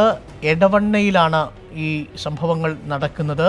ഗ്രാമപഞ്ചായത്തിൽ ഭൂമി തരം മാറ്റി കൂടുതൽ മാർക്കറ്റ് വില ലഭിക്കുന്നതിന് വേണ്ടിയുള്ള ഒരു അഴിമതിയാണ് അവിടെ നടന്നതെന്നും അവിടെ ഏറനാട് MLA PK ബഷീറിനും ബന്ധുക്കൾക്കും ഇത്തരത്തിൽ ഭൂമി ലഭിച്ചു എന്നുമാണ് ഞങ്ങളുടെ പ്രതിനിധി അഷ്കർ അലി ഇന്ന് റിപ്പോർട്ട് ചെയ്തത്. വയനാട് വൈത്തിരിയിൽ KSRTC ബസിന്റെ ഡോറിൽ നിന്ന് യാത്രക്കാരി തെറിച്ചു വീണു. തലയ്ക്ക് ഗുരുതര പരിക്കേറ്റ തളിമല സ്വദേശി ശ്രീവല്ലിയെ കോഴിക്കോട് മെഡിക്കൽ കോളേജ് ആശുപത്രിയിൽ പ്രവേശിപ്പിച്ചു. സംഭവത്തിൽ അന്വേഷണം നടത്തി നടപടിയെടുക്കുമെന്ന് ഗതാഗത മന്ത്രി AK ശശീന്ദ്രൻ അറിയിച്ചു. ദൃശ്യങ്ങളാണ് പ്രേക്ഷകർ ഇപ്പോൾ കാണുന്നത്. ഈ വാഹനത്തിന് തൊട്ടു മുമ്പേ വന്ന സൂപ്പർഫാസ്റ്റ് ബസ്സിൽ നിന്ന് ഡോറിൽ നിന്ന് തെറിച്ചു വീഴുകയായിരുന്നു യുവതി. ഷഹദ് റഹ്മാൻ ചേരുന്നു കൂടുതൽ വിവരങ്ങളുമായി. ഷഹദ് റഹ്മാൻ, എങ്ങനെയുണ്ട് ഇപ്പോൾ ഈ യുവതിയുടെ ആരോഗ്യനില? അരുൺ, ഈ വൈത്തിരിയിലെ വള്ളി എന്നാണ് അവരുടെ പേര്. വള്ളിക്ക് ഇപ്പോൾ സുഖം പ്രാപിച്ചു വരികയാണ്. അവരിപ്പോൾ സംസാരിച്ചു, ബന്ധുക്കളുമായി സംസാരിക്കുകയുണ്ടായി. തലയ്ക്ക് ക്ഷതമേറ്റിട്ടുണ്ട്, ഒപ്പം തന്നെ കൈക്കും കാര്യമായിട്ടുള്ള പരിക്ക് പറ്റിയിട്ടുണ്ട്. അതുകൊണ്ട് ഇപ്പോൾ ഡോക്ടർമാർ അവരെ പരിശോധിച്ചു വരികയാണ്. അവരെ കോഴിക്കോട് മെഡിക്കൽ കോളേജ് ആശുപത്രിയിലാണ് പ്രവേശിപ്പിച്ചിട്ടുള്ളത്. സംഭവം, അതായത് ഈ ഡോറ് അടഞ്ഞിട്ടുണ്ടായിരുന്നില്ല, അതാണ് ബസ്സിൽ നിന്ന് തെറിച്ചു വീഴാൻ കാരണമെന്നാണ് അവരുടെ ബന്ധുക്കൾ അല്പം മുമ്പ് നമ്മളോട് പറഞ്ഞിട്ടുണ്ടായിരുന്നത്. മാത്രമല്ല, മോട്ടോർ വാഹന വകുപ്പിന്റെ ഉദ്യോഗസ്ഥരും അല്പസമയം മുമ്പ് ഈ ബസ് പ്രാഥമികമായിട്ട് പരിശോധിച്ചിട്ടുണ്ടായിരുന്നു. ആ സമയത്ത് ഇത് ഓട്ടോമാറ്റിക് ആയിട്ടുള്ള ഡോറാണ്, അതുകൊണ്ട് ആ ഡോറ് വർക്ക് ചെയ്യുന്നുണ്ടായിരുന്നില്ല. അങ്ങനെയാണ് ഈ വള്ളി ഇവിടെ നിന്നും തെറിച്ചു വീണത് എന്നാണ് ഇപ്പോൾ ബന്ധുക്കളും അതുപോലെ തന്നെ മോട്ടോർ വാഹന വകുപ്പിലെ ഉദ്യോഗസ്ഥരും പറയുന്നത്. അതായത് ഈ വൈത്തിരി ബസ് സ്റ്റോപ്പിൽ ബസ് കയറിയ ഉടനെ തന്നെ ബസ് വളയ്ക്കുകയായിരുന്നു. അതായത് അവിടെ ഒരു വളവാണ്. ആ വളവ് വളയ്ക്കുന്ന സമയത്ത് ബസ്സിൽ നിന്നും തെറിച്ചു വീഴുകയായിരുന്നു. പുറകിലായിരുന്നു ഇവർ കയറിയിട്ടുണ്ടായിരുന്നത്. ഇവരുടെ ഭർത്താവ് കോഴിക്കോട് മെഡിക്കൽ കോളേജ് ആശുപത്രിയിൽ ഹൃദയ സംബന്ധമായ അസുഖത്തെ തുടർന്ന് ഇന്ന് അഡ്മിറ്റ് ആവുകയാണ്. അതിനെ തുടർന്ന് രാവിലെ തന്നെ ഇവരുടെ ഭർത്താവും അതുപോലെ തന്നെ മകളും കോഴിക്കോട് മെഡിക്കൽ കോളേജ് ആശുപത്രിയിൽ എത്തിയിരുന്നു. എന്നാൽ അതിനുശേഷം ഭർത്താവിന്റെ അടുത്തേക്ക് പോകാൻ വേണ്ടിയാണ് ഇവർ കോഴിക്കോട് വൈത്തിരിയിൽ നിന്നും കോഴിക്കോട്ടേക്കുള്ള KSRTC ബസ്സിൽ കയറിയത്. ഇതിനിടയിലാണ് ഇത്തരത്തിലൊരു അപകടം സംഭവിച്ചത്. എന്നാൽ തലനാരി ഇഴക്കാണ് രക്ഷപ്പെട്ടത് എന്ന് വേണം നമുക്ക് ഈ ഒരു ഘട്ടത്തിൽ പറയാൻ. കാരണം ദൃശ്യങ്ങളിൽ നിന്നും വ്യക്തമാണ്. ഷഹദ, ഇപ്പോൾ ഇതിനൊരു പ്രതികരണം കൂടി ഇപ്പോൾ മോട്ടോർ വെഹിക്കിൾ ഇൻസ്പെക്ടറുടെ ഭാഗത്ത് നിന്ന് വന്നിട്ടുണ്ട്. നമുക്ക് ആ പ്രതികരണത്തിലേക്ക് കൂടി പോകാം. ന്യൂമാറ്റിക് ഡോറ് അവിടെ സ്വിച്ച് വെച്ച് ഓപ്പറേറ്റ് ചെയ്യാൻ പറ്റാത്തൊരവസ്ഥയിലാണ്. മാനുവലായിട്ട് ഓപ്പറേറ്റ് ചെയ്യാൻ പറ്റുന്നുണ്ട്. സാധാരണ നമ്മുടെ ന്യൂമാറ്റിക് ആയിട്ട് ഇലക്ട്രിക്കൽ കണക്ഷൻ വെച്ചിട്ട് ചെയ്യാൻ വേണ്ടി പറ്റാത്തൊരവസ്ഥയിലാണ് ഇപ്പോഴുള്ളത്. അതെ വലിയൊരു കുറ്റമാണ്. അത് എന്തിനാലും KSRTCൻ്റെ മെക്കാനിക്കൽ ഡിപ്പാർട്ട്മെൻറ്റ് അത് ശ്രദ്ധിക്കേണ്ട കാര്യം തന്നെയാണ്. തീർച്ചയായും ഡ്രൈവറുടെ ഭാഗത്തുള്ള ഒരു വീഴ്ച തന്നെയായിട്ട് കാണണം. അതുകൂടാതെ ഇത് വർക്ക് ചെയ്യുന്നില്ല എന്നുള്ളത് ഇത് KSRTC ഡിപ്പോ എഞ്ചിനീയറും കൂടി നോക്കേണ്ട കാര്യമായിരുന്നു. അപ്പോൾ ഡ്രൈവറുടെ പ്രാഥമിക ചുമതലയാണ് ഡോർ ക്ലോസ് ചെയ്തതിന് ശേഷം മാത്രം വണ്ടി ഓടിക്കുക എന്നുള്ളത്. അത് മാനുവലായിട്ടായാലും ഇലക്ട്രിക്കൽ ന്യൂമാറ്റിക് ആയാലും ചെയ്യേണ്ടിയിരുന്നതാണ്. അത് ചെയ്യാത്തതുകൊണ്ട് തന്നെ അദ്ദേഹത്തിൻ്റെ ലൈസൻസിനെതിരെ നടപടി ഉണ്ടാവും. മറ്റു വാർത്തകളിലേക്ക്. കാസർഗോഡ് വൻ സ്വർണ്ണക്കടത്ത് സംഘം പിടിയിൽ. മഹാരാഷ്ട്ര സ്വദേശികളായ 2 പേരിൽ നിന്ന് 15 കിലോ സ്വർണ്ണമാണ് പിടിച്ചെടുത്തത്. കാറിൽ ഒളിപ്പിച്ച് സ്വർണം കടത്തുന്നതിനിടെ വാഹന പരിശോധനയിലാണ് സംഘം പിടിയിലായത്. വിശദാംശങ്ങൾ കാസർഗോഡ് നിന്ന് ആനന്ദ് കൊട്ടില നൽകും. ആനന്ദ്, കസ്റ്റംസിന്റെ പതിവ് പരിശോധനയാണോ നടന്നത്, അതോ ഏതെങ്കിലും കൃത്യമായ വിവരങ്ങളുടെ അടിസ്ഥാനത്തിൽ ഈ കള്ളക്കടത്ത് സംഘത്തെ പിടികൂടാനായിരുന്നോ കസ്റ്റംസ് പരിശോധന നടത്തിയത്? വിജയകുമാർ, കസ്റ്റംസിന് ലഭിച്ച രഹസ്യ വിവരത്തെ തുടർന്നാണ് ഇത്തരത്തിലൊരു വാഹന പരിശോധന ഇന്നലെ രാത്രിയോടുകൂടി നടത്തിയത്. ഇന്നലെ രാത്രി ബേക്കൽ പള്ളിക്കര ടോൾ പ്ലാസയിൽ വെച്ചാണ് ഈ വാഹനം കസ്റ്റംസ് ഉദ്യോഗസ്ഥർ കസ്റ്റഡിയിലെടുത്തത്. വാഹനം പരിശോധിച്ച സമയത്ത് സീറ്റിനടിയിൽ 3 അറകളിലായി ഈ 3 അറകൾക്കും 1 മീറ്ററിലും അതുപോലെ തന്നെ 1 മീറ്റർ ഓളം നീളം ഉണ്ടാകും. ഏതാണ്ട് പണം 1 കോടിയിലധികം രൂപ ഒരു അറയിൽ കൊള്ളുന്ന തരത്തിലുള്ള സജ്ജീകരണങ്ങൾ ഒരുക്കിയ രീതിയിലാണ് വാഹനം ഉണ്ടായത്. ഈ വാഹനത്തിലാണ് ഈ 3 അറകളിലുമായിട്ടാണ് ഈ 15 കിലോ സ്വർണം ഇന്നലെ കസ്റ്റംസ് പിടിച്ചെടുത്തത്. തലശ്ശേരിയിൽ നിന്നും മുംബൈയിലേക്ക് പോവുകയായിരുന്നു എന്നാണ് പോലീസിന്റെ ഭാഗത്ത് നിന്ന് നമുക്ക് ലഭിക്കുന്ന വിവരം. അതായത് നേരത്തെ കേരളത്തിലും അതുപോലെ തന്നെ കേരളത്തിന് പുറത്തുമുള്ള വിവിധ വിമാനത്താവളങ്ങളിൽ നിന്നും കടത്തിക്കൊണ്ടുവന്ന സ്വർണം അത് ഉരുക്കി ഖരരൂപത്തിലാക്കി അത് മുംബൈയിലേക്ക് എത്തിക്കുക എന്നതാണ് ഈ സംഘത്തിന്റെ ലക്ഷ്യമെന്നാണ് കസ്റ്റംസ് ഉദ്യോഗസ്ഥർ പറയുന്നത്. ഇവരെ വിശദമായി ചോദ്യം ചെയ്തു വരികയാണ്. 2 പേരുടെ അറസ്റ്റ് ഇന്ന് രേഖപ്പെടുത്തും. മഹാരാഷ്ട്ര സാംഗ്ലി സ്വദേശികളായ 2 പേർ, 2 ചെറുപ്പക്കാരാണ്. ഒരാൾ 26 വയസ്സും ഒരാൾ 30 വയസ്സും. ഇങ്ങനെ 2 ചെറുപ്പക്കാരാണ് ഈ കസ്റ്റംസിന്റെ പിടിയിലായിട്ടുള്ളത്. ഏതായാലും 6.5 കോടിയിലധികം രൂപ വിപണിയിൽ വില വരുന്ന സ്വർണ്ണമാണ്, 15 കിലോഗ്രാം സ്വർണ്ണമാണ് കസ്റ്റംസ് പിടിച്ചെടുത്തത്. 24 ക്യാരറ്റ് വിവരങ്ങൾ നൽകുന്നത് ആനന്ദ് കൊട്ട്ലയാണ് വിവരങ്ങൾ നൽകിയത്. ഈ വിഷയത്തിൽ ഇപ്പോൾ കസ്റ്റംസ് ഉദ്യോഗസ്ഥരുടെയും ഭാഗത്തു നിന്നുള്ള പ്രതികരണം വന്നിട്ടുണ്ട്. ആദ്യത്തെ സ്വർണ്ണക്കടത്ത് പിടിച്ചത് 1988 ഏകദേശം 1600 ബിസ്ക്കറ്റ്. അതിനുശേഷമുള്ള ഏറ്റവും വലിയ സീഷറാണ് ഇപ്പോൾ കാണുന്നത്. ഇത് ഏകദേശം 15 കിലോ 15.5 കിലോ ഉണ്ട്. നമ്മുടെ ഇപ്പോഴത്തെ അസറ്റ് വാല്യൂ അനുസരിച്ചിട്ട് 6.2 ക്രോർസാണ് ഇപ്പോഴത്തെ മാർക്കറ്റ് വാല്യൂ. 3 രഹസ്യ അറകളുണ്ടായിരുന്നു. ആ അറകളിലാണ് ഇത്രയും ഗോൾഡ് ഒളിപ്പി വെച്ചിട്ടുണ്ടായിരുന്നത്. ദുബായിൽ നിന്ന് സ്വർണം കടത്തുന്ന സംഘത്തിൽ കൂടുതൽ മലയാളികൾ ഉൾപ്പെട്ടിട്ടുണ്ടെന്ന് ഇന്നലെ പിടിയിലായ സിറാജിന്റെ മൊഴി. 1400 കോടി രൂപയുടെ സ്വർണ്ണക്കടത്തിന്റെ ആസൂത്രകൻ നിസാർ പി അലിയാർ തന്നെയെന്നും സിറാജ് DRAയ്ക്ക് മൊഴി നൽകി. കേരളത്തിലെത്തിച്ച സ്വർണം വിവിധ ഗോഡൌണുകളിൽ സൂക്ഷിച്ച് വിതരണം ചെയ്തതായും മൊഴിയിലുണ്ട്. ദുബൈയിൽ നിന്നും ഇരുമ്പ് സ്ക്രാപ്പ് എന്ന പേരിൽ 1473 കോടി രൂപയുടെ സ്വർണം തുറമുഖങ്ങൾ വഴി ഇന്ത്യയിലേക്ക് കടത്തിയ കേസിൽ മുഖ്യ സൂത്രധാരൻ പെരുമ്പാവൂർ സ്വദേശി നിസാർ അലിയാണെന്നാണ് ഇന്നലെ പിടിയിലായ സിറാജ് DRAയ്ക്ക് മൊഴി നൽകിയത്. സ്വർണം എറണാകുളം ബ്രോഡ്വേയിലടക്കം ഗോഡൌണുകളിൽ എത്തിച്ചു. ഇവിടെ നിന്നാണ് പിന്നീട് മറ്റിടങ്ങളിലേക്ക് വിതരണം നടത്തിയതെന്നും മൊഴിയിലുണ്ട്. പെരുമ്പാവൂർ സ്വദേശി നിസാർ അലിയുടെ സുഹൃത്തായ VE സിറാജിനെ ഇന്നലെയാണ് മുംബൈ റവന്യൂ ഇന്റലിജൻസ് കൊച്ചിയിൽ അറസ്റ്റ് ചെയ്തത്. കഴിഞ്ഞ മാർച്ചിൽ പെരുമ്പാവൂർ സ്വദേശിയായ നിസാർ അലിയെ 185 കിലോ സ്വർണ്ണക്കട്ടികളുമായി റവന്യൂ ഇന്റലിജൻസ് മുംബൈയിൽ പിടികൂടുകയായിരുന്നു. ഇതോടെയാണ് രാജ്യത്തെ ഏറ്റവും വലിയ സ്വർണ്ണക്കടത്ത് സംഘത്തെക്കുറിച്ച് DRIക്ക് വിവരം ലഭിക്കുന്നത്. നിസാർ അലി അടക്കം 21 പേരെ പ്രതിയേർത്ത് DRI അന്വേഷണം തുടരുകയാണ്. സാഹിൻ ആന്റണി, 24 കൊച്ചി. പൗരത്വ നിയമ ഭേദഗതിയെ പിന്തുണച്ച് രജനീകാന്ത്, നിയമം ആർക്കും ബുദ്ധിമുട്ടുണ്ടാക്കില്ല. ഇന്ത്യൻ മുസ്ലിങ്ങളെ നിയമം ഏതെങ്കിലും തരത്തിൽ ബാധിക്കുകയാണെങ്കിൽ താൻ മുന്നിലുണ്ടാകുമെന്നും രജനീകാന്ത് പറഞ്ഞു. NPR வந்துட்டு ரொம்ப அவசியம், ரொம்ப முக்கியம். இது எசென்ஷியல். இந்த CAA பற்றி அவங்க கிளியராக சொல்லிட்டாங்க. டெஃபினெட்லி இந்தியாவோட மக்களுக்கு எந்த ப்ராப்ளமும் கிடையாது. இங்கே இருக்கிற இஸ்லாம்ஸுக்கு நாம் இதுதான் நாடு, நம்ம ஜென்மபூமி இதுதான் நம்ம மண், செத்தா இங்கே தான் சாவோ வாழ்வோம்னு சொல்லி வாழ்ந்துட்டு இருக்கிறவங்க அவங்களுக்கு எப்படி இந்த நாட்டிலேருந்து வெளியே அனுப்புவாங்க. அந்த மாதிரி ஏதாவது வந்தால் நான் ரஜினிகாந்த் அவங்களுக்காக முதல்ல குரல் கொடுப்பேன். அவங்க நிற்பேன். அவங்களுக்கு எந்த அச்சுறுத்தலும் கிடையாது. இது அரசியல் கட்சிகள் அவங்களுடைய சுயலாபத்துக்காக சுயநலத்துக்காக அவங்கள தீண்டு விடுறாங்க. இதில் அந்த மத குருகளும் துணை போகிறாங்க. இது ரொம்ப ரொம்ப தப்பான விஷயம். നെടുങ്കണ്ടത്ത് പോലീസ് കസ്റ്റഡിയിൽ മരിച്ച രാജ്കുമാറിനെ പരിശോധിച്ച താലൂക്ക് ആശുപത്രി ഡോക്ടർക്ക് ജുഡീഷ്യൽ കമ്മീഷന്റെ രൂക്ഷ വിമർശനം. രാജ്കുമാറിന്റെ ആരോഗ്യസ്ഥിതി കൃത്യമായി പരിശോധിച്ചില്ല, പോലീസും ഡോക്ടർമാരും തമ്മിൽ അവിശുദ്ധ ബന്ധമുണ്ടെന്നും കമ്മീഷൻ വിമർശിച്ചു. മജിസ്ട്രേറ്റിന് മുന്നിൽ ഹാജരാക്കാനെന്ന് പറഞ്ഞതിനാലാണ് വിട്ടയച്ചതെന്ന് ഡോക്ടർ കമ്മീഷന് മുന്നിൽ വിശദീകരണം നൽകി.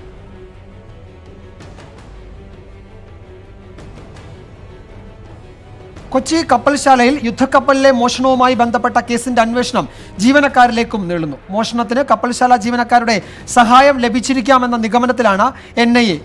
മോഷണ വിവരം പോലീസിൽ അറിയിക്കാൻ വൈകിയതിൽ ദുരൂഹതയുണ്ടെന്നും NIA സംശയിക്കുന്നു. കൊച്ചി കപ്പൽശാലയിൽ INS വിക്രാന്ത് എന്ന വിമാനവാഹിനി കപ്പലിൽ ഹാർഡ് ഡിസ്ക് കളവ് പോയ സംഭവത്തിൽ മോഷ്ടാക്കൾക്ക് കപ്പൽശാല ജീവനക്കാരുടെ സഹായം ലഭിച്ചിരിക്കാമെന്ന നിഗമനത്തിലാണ് അന്വേഷണ സംഘം. 2019 ഓഗസ്റ്റ് പകുതിയോടെ മോഷണം നടന്നിട്ടും കപ്പൽശാല പോലീസിൽ പരാതി നൽകിയത് സെപ്റ്റംബർ 11-നാണ്. മോഷണ വിവരം മറച്ചുവെച്ചതിലും ദുരൂഹതയുണ്ടെന്ന സംശയത്തിലാണ് NIA. അതുകൊണ്ട് തന്നെയാണ് കപ്പൽശാലയിലെ മുഴുവൻ ജീവനക്കാരുടെയും വിരലടയാളമെടുക്കാൻ NIA തീരുമാനിച്ചത്. കപ്പൽശാലയിലെ ഓഫീസ് ജീവനക്കാരുടെ വിരലടയാളം അന്വേഷണ സംഘം ഇപ്പോൾ ശേഖരിക്കുകയാണ്. കപ്പൽശാലയിൽ ജോലി ചെയ്ത ദിവസവേതനക്കാരുടെ ഉൾപ്പെടെ 15,000 പേരുടെ വിരലടയാളം NIA നേരത്തെ എടുത്തിരുന്നു. യുദ്ധക്കപ്പലിലെ മോഷ്ടാക്കൾക്ക് കൊച്ചി കപ്പൽശാലയ്ക്കുള്ളിൽ നിന്ന് തന്നെ സഹായം ലഭിച്ചിരിക്കാം എന്ന നിഗമനത്തിലാണ് NIA. അതുകൊണ്ട് തന്നെ കള്ളൻ കപ്പലിൽ തന്നെ ഉണ്ടാകും എന്ന സംശയത്തിലാണ് അന്വേഷണ സംഘം. സാഹിൻ ആന്റണി, 24 കൊച്ചി. ഡെമോക്രാറ്റിക് പാർട്ടിയുടെ അയോവ കോക്കസിൽ ഇന്ത്യാന മുൻ മേയർ പീറ്റ് ബഡ്ഗീഗിന് നേരിയ മുൻതൂക്കം. 62% വാർഡുകളിലെ ഫലം പ്രഖ്യാപിച്ചപ്പോൾ 26.9% പ്രതിനിധികളുടെ പിന്തുണ പീറ്റിനാണ് ലഭിച്ചത്. സെനറ്റർമാരായ ബേണി സാൻഡേഴ്സ്, എലിസബത്ത് വാറൻ എന്നിവർ യഥാക്രമം 2-3 സ്ഥാനം നേടിയപ്പോൾ മുൻ വൈസ് പ്രസിഡന്റ് ജോ ബൈഡൻ 4ാം സ്ഥാനത്തേക്ക് പിന്തള്ളപ്പെട്ടു. 25.1% പ്രതിനിധികളുടെ പിന്തുണ ബേണി സാൻഡേഴ്സ് നേടിയപ്പോൾ 18.3% പിന്തുണയാണ് എലിസബത്ത് വാറന് ലഭിച്ചത്. 4ാം സ്ഥാനത്തുള്ള ജോ ബൈഡന് 15.6% പിന്തുണയും ലഭിച്ചു. അതേസമയം ഭാഗിക ഫലപ്രഖ്യാപനം മാത്രമാണ് ഇപ്പോഴുണ്ടായത്. സമ്പൂർണ്ണമായ ഫലപ്രഖ്യാപനം എപ്പോഴുണ്ടാകുമെന്നത് സംബന്ധിച്ച് കൃത്യമായ വിവരം നൽകാൻ ഡെമോക്രാറ്റിക് പാർട്ടി ഇനിയും തയ്യാറായിട്ടില്ല. ആകെ 12 സ്ഥാനാർത്ഥികളാണ് മത്സര രംഗത്തുള്ളത്. തിങ്കളാഴ്ചയാണ് അയോവ കോക്കസ് നടന്നത്. എന്നാൽ വോട്ട് നില കണക്കാക്കാനായി പ്രത്യേകം തയ്യാറാക്കിയ ആപ്പിലെ ചില സാങ്കേതിക പ്രശ്നങ്ങൾ കാരണം ഫലപ്രഖ്യാപനം തടഞ്ഞുവെക്കുകയായിരുന്നു. നവംബർ 3-നാണ് അമേരിക്കൻ പ്രസിഡന്റ് തെരഞ്ഞെടുപ്പ്. റിപ്പബ്ലിക്കൻ സ്ഥാനാർത്ഥിയായി പ്രസിഡന്റ് ഡൊണാൾഡ് ട്രംപ് വീണ്ടും മത്സരിക്കും. അതേസമയം ഡെമോക്രാറ്റിക് പക്ഷത്തു നിന്ന് ആരാവും ട്രംപിന്റെ എതിരാളി എന്നറിയാൻ ജൂലൈ വരെ കാത്തിരിക്കണം. International desk, 24. നാടകീയ രംഗങ്ങൾക്ക് വേദിയായി അമേരിക്കൻ കോൺഗ്രസ്. ഇംപീച്ച്മെന്റിൽ നിന്ന് രക്ഷപ്പെട്ട പ്രസിഡന്റ് ഡൊണാൾഡ് ട്രംപ് എതിരാളിയും US ജനപ്രതിനിധി സഭാ സ്പീക്കറുമായ നാൻസി പെലോസിയുടെ ഹസ്തദാനം നിഷേധിക്കുന്ന ദൃശ്യങ്ങൾ സമൂഹ മാധ്യമങ്ങളിൽ വ്യാപകമായി പ്രചരിക്കുകയാണ്. ബജറ്റ് അവതരണത്തിന് മുന്നോടിയായി സ്റ്റേറ്റ് ഓഫ് യൂണിയൻ പ്രസംഗത്തിന് സെനറ്റിലെത്തിയ ട്രംപ് പ്രസംഗത്തിന്റെ പകർപ്പ് സ്പീക്കർ നാൻസി പെലോസിക്ക് കൊടുത്തു. പകർപ്പ് കിട്ടിയുടനെ ഹസ്തദാനത്തിനായി നാൻസി കൈനീട്ടിയെങ്കിലും ട്രംപ് കൈകൊടുക്കാതെ മുഖം തിരിച്ചു നടന്നു.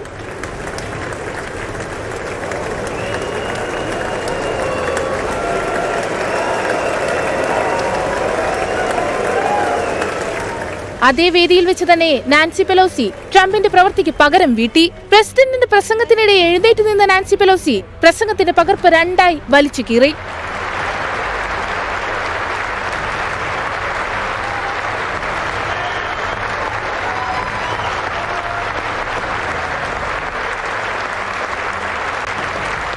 സർക്കാരിന്റെ ഓരോ നേട്ടം ട്രംപ് എണ്ണി പറയുമ്പോഴും റിപ്പബ്ലിക്കൻ അംഗങ്ങൾ എഴുന്നേറ്റ് നിന്ന് കൈയടിച്ചു. അടുത്ത 4 വർഷവും ട്രംപ് അമേരിക്ക ഭരിക്കണമെന്ന് അവർ ആർത്തു വിളിച്ചു. ഈ സമയമെല്ലാം ഡെമോക്രാറ്റുകൾ നിശബ്ദരായിരുന്നു. A better tomorrow for all Americans also requires us to keep America safe. That means supporting the men and women of law enforcement at every level, including our nation's heroic ICE officers.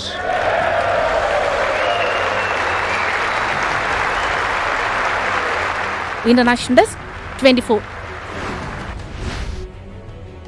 ഇവിടെ ഗവർണറുടെ വരവ് കേരളത്തിൽ വലിയ വാർത്തയാവുന്നു അല്ലേ? American പ്രസിഡന്റിനെ American കോൺഗ്രസിലെ house of റെപ്രസെൻറ്റേറ്റീവിൻ്റെ speaker എടുത്ത പ്രസംഗം 2 ആയിട്ട് വലിച്ചു കീറുന്നു. ഇവിടെ ഒരു പാരഗ്രാഫിനെ ചൊല്ലി നമ്മൾ 3 ആഴ്ച ചർച്ച ചെയ്തു. സൈന്യത്തിലെ കമാൻഡർ തസ്തികകളിൽ സ്ത്രീകളെ നിയോഗിക്കുന്നതിൽ എതിർപ്പറിയിച്ച കേന്ദ്ര സർക്കാർ സുപ്രീം കോടതിയാണ് സർക്കാർ നിലപാട് അറിയിച്ചത്. പ്രായോഗിക ബുദ്ധിമുട്ടുകളും അടിയന്തര ഘട്ടങ്ങളിലെ വെല്ലുവിളികളുമാണ് കാരണമായി സർക്കാർ ചൂണ്ടിക്കാട്ടുന്നത്.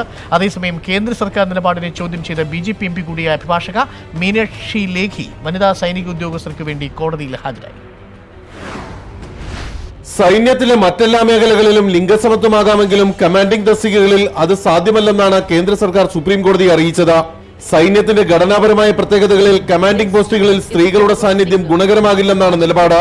സഹസൈനികർ സ്ത്രീകളായ ഉദ്യോഗസ്ഥരുടെ കമാൻഡിന് കീഴിൽ പ്രവർത്തിക്കാൻ മാനസികമായി തയ്യാറായിട്ടില്ലെന്നും കേന്ദ്ര സർക്കാർ വ്യക്തമാക്കുന്നു. ഇക്കാര്യത്തിൽ പിടിവാശി കാട്ടാൻ സാധ്യമല്ല. ഒപ്പം അടിയന്തര ഘട്ടങ്ങളിൽ സ്ത്രീകളെ യുദ്ധമുഖത്തിറക്കിയാൽ ഉണ്ടാകുന്ന വെല്ലുവിളികളും വലുതാണ്. യുദ്ധത്തടവുകാരായി സ്ത്രീകൾ മാറാൻ സാധ്യത ഏറെയാണെന്നും അങ്ങനെ സംഭവിച്ചാൽ അതുണ്ടാക്കാവുന്ന സമ്മർദ്ദം വളരെ വലുതാണെന്നും കേന്ദ്ര സർക്കാർ ചൂണ്ടിക്കാട്ടുന്നു.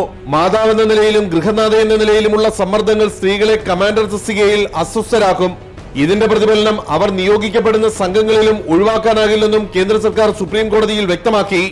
അതേസമയം കേന്ദ്ര സർക്കാർ വാദങ്ങളെ എതിർത്ത് വനിതാ ഉദ്യോഗസ്ഥർക്ക് വേണ്ടി ഹാജരായത് BJP MP കൂടിയായ മീനാക്ഷി ലേഖിയാണ്. യുദ്ധമുഖത്ത് സൈന്യത്തിലെ സ്ത്രീകൾ കാട്ടുന്ന ധീരത മാനിക്കാതെയുള്ളതാണ് കേന്ദ്ര സർക്കാർ വാദമെന്ന് അവർ സുപ്രീം കോടതിയെ അറിയിച്ചു.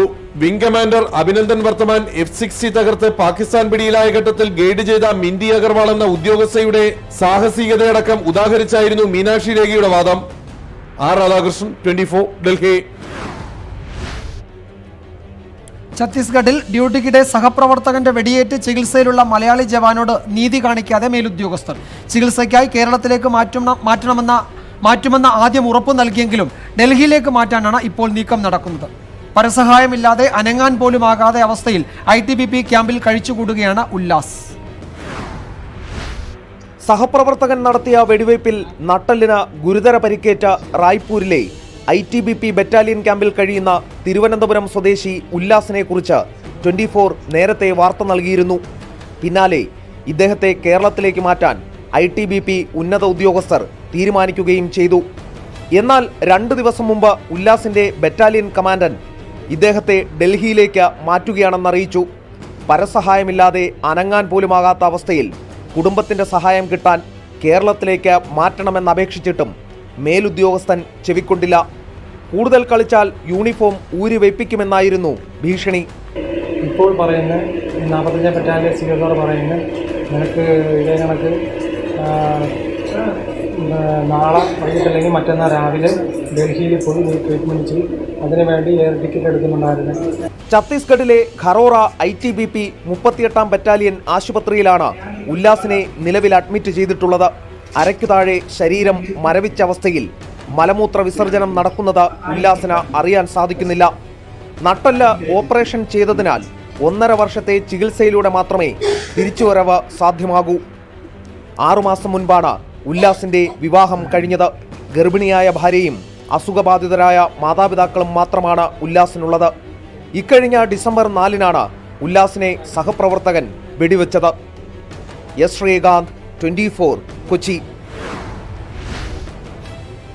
80-ാം വയസ്സിൽ കരകൗശല നിർമ്മാണ രംഗത്ത് കാലുറപ്പിക്കുകയാണ് വയനാട് വരദൂർ സ്വദേശി അബ്ദു. മരം കൊണ്ടുള്ള കളിപ്പാട്ടങ്ങളാണ് അബ്ദു കൂടുതലായും നിർമ്മിക്കുന്നത്. തന്റെ മനസ്സിൽ രൂപപ്പെടുന്ന ആശയത്തിനനുസരിച്ചാണ് അബ്ദു ഓരോ കളിക്കൊപ്പം നിർമ്മിക്കുന്നത്.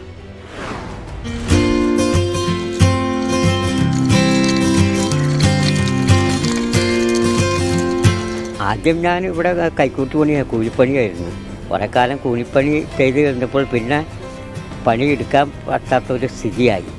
പിന്നെ അങ്ങനെ ഓരോന്ന് ദൈവത്തിൻ്റെ ഒരു അനുഗ്രഹം കൊണ്ട് പിന്നെ അങ്ങനെ നോക്കി ഒരേ മോഡലായിട്ട് തന്നെ. ഇപ്പോൾ ആദ്യമായിട്ട് ഇങ്ങനെ കുപ്പി കൊണ്ടുള്ളവർ റോട്ടിൽ ഇടുന്ന കുപ്പികൾ കൊണ്ടുവന്ന് ഇവിടെ കഴുകി വൃത്തിയാക്കിയിട്ട് ഇങ്ങനെ ഓരോന്ന് നോക്കി. അങ്ങനെ നോക്കുമ്പോൾ വിജയിക്കുന്നുണ്ട്. എന്നാലും മറ്റുള്ളവരുടെ മുമ്പിൽ 10 രൂപ ഒക്കെ കയ്യിൽ നിന്ന് കിട്ടണ്ടല്ലോ. അപ്പോൾ ഇങ്ങനെ ഒരു തൊഴിൽ ചെയ്ത് ജീവിക്കുകയാണ്. ഒരേ സ്ഥലത്ത് ചെല്ലുമ്പോൾ 100 രൂപ 150 രൂപ എന്ന് പറയുമ്പോൾ ചില ആളുകൾ 100 എന്ന് പറഞ്ഞാൽ 150 തരുന്ന ആൾക്കാരുണ്ട്. ചായ വാങ്ങിച്ച് തരും. ചിലവർ ഉച്ചയാകുന്നുണ്ടെങ്കിൽ പട്ടിണിക്ക് പോകണ്ട, വെയിലാണല്ലോ എന്ന് കണക്കാക്കി ചോറിന് തരുന്ന ആൾക്കാരും ഉണ്ട്. സുഖയുടെ കാര്യങ്ങൾ വരുമ്പോൾ മാത്രം ഇച്ചിരി അല്പം ബുദ്ധിമുട്ടുണ്ട്. എന്നാലും അങ്ങനെ പോവുകയാണ് ജീവിതം.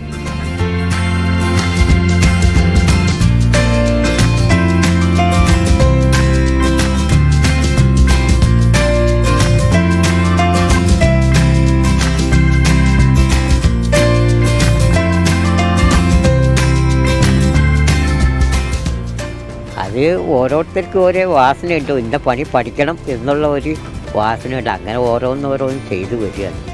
അതിനുശേഷം JCB റോഡിൽ പോകണ കണ്ടപ്പോൾ ഇതൊന്ന് പണിതാൽ കൊള്ളാലോ എന്നുള്ളൊരു ആഗ്രഹം ഉണ്ടായി എനിക്ക്. അപ്പോൾ ഇവിടെ വന്ന് ഇങ്ങനെ ഓരോന്ന് നോക്കി 3 ദിവസം പിടിച്ച് അതിൻ്റെ പണികളെല്ലാം കണ്ടുപിടിച്ചു നോക്കുക.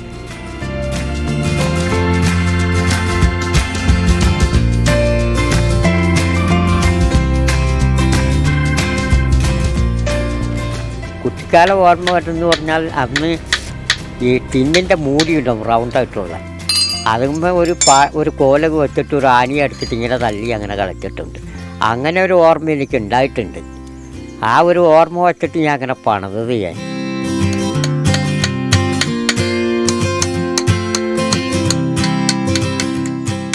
പിന്നെ പൂമ്പാറ്റ ഇങ്ങനെ കാണുമ്പോൾ പൂമ്പാറ്റ ഇങ്ങനെ ഈ പൂവിൻ്റെ മുകളിൽ ഇരുന്നിട്ട് ഇങ്ങനെ ചിറകടിക്കുന്നുണ്ട്. അപ്പോൾ അതിനെ പറ്റിയിട്ട് അങ്ങനെ കുറേ നോക്കിക്കഴിഞ്ഞതിന് ശേഷമാണ് ഇതെങ്ങനെ ചിറകടിക്കും, ഏത് വിധത്തിലാണ് ചിറകടിക്കണതെന്നുള്ളൊരു ഇത്. അതും കുറേ പരിശ്രമിച്ചതിന് ശേഷമാണ് ആ പൂമ്പാറ്റയുടെ ചിറകടിക്കാൻ എനിക്ക് സാധിച്ചത്. രാവിലെ ഒരു 8-9 മണിയാകുമ്പോൾ ഇങ്ങനെ പോയി ഒരു 10-15 മണിയാകുമ്പോൾ ഞങ്ങൾ പോരും തിരിച്ച്.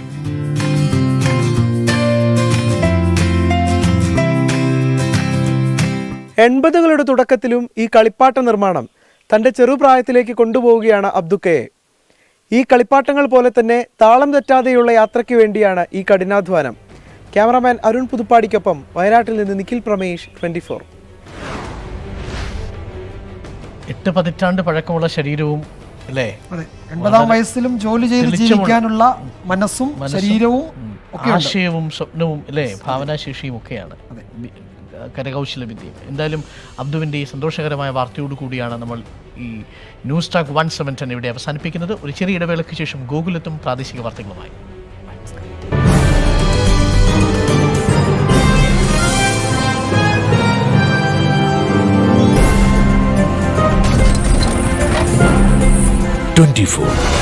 അഭിമാനത്തിന്റെ ഒരു വർഷം.